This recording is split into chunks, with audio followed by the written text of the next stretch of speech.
Stormwater management is a major concern in contemporary cities. During a storm incident, the cityscape can receive a great amount of water over a very short period of time. Nature's way to deal with excess water runoff is by using soil and plants for absorption and evapotranspiration.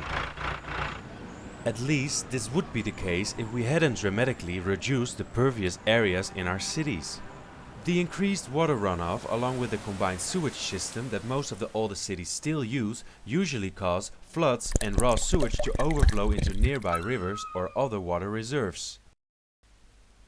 A solution could be to reconstruct our whole sewer system, but this is very time-consuming, very messy and also too costly. So, what would be a better solution? Well, we could actually reverse the process we started by restoring nature's cycle through greening. There are plenty of greening methods like parks, green sidewalks and green roofs.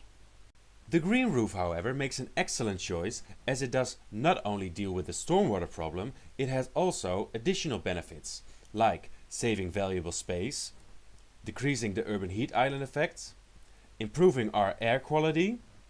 It provides thermal insulation for the building it covers, and it improves the fire resistance and extends the life cycle. So, what is a green roof made of?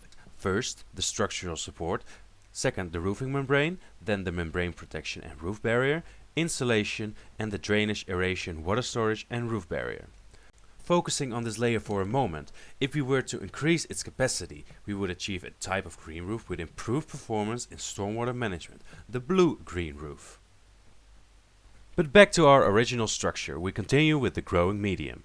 And last but not least, the vegetated part. A green roof can be extensive or intensive. An extensive green roof is shallow, has a light weight, has shorter plants, has a possible inclination of 30 degrees and is usually not walked upon. The top 3 plants for reducing water runoff would be first grasses, then forbs and then sedums. The intensive green roof has a deeper substrate, is heavier, has taller vegetation, a minimum inclination and can be walked upon. Overall, the choice depends mostly on costs. What would the effect of a green and blue-green roof be during a storm? A dramatic reduction of the water to reach the sewers and a slow distributed release through time. However, the sporadic implementation of green roofs does not have the power to create this effect in the whole city. Big-scale implementation is needed for this to work. But how can we achieve this goal? Cities have to take action through more positive legislation, financial incentives, granting programs, information campaigns and with the support of local universities and authorities. These are strategic ways to attract investors. Let's make cities a better place to live in.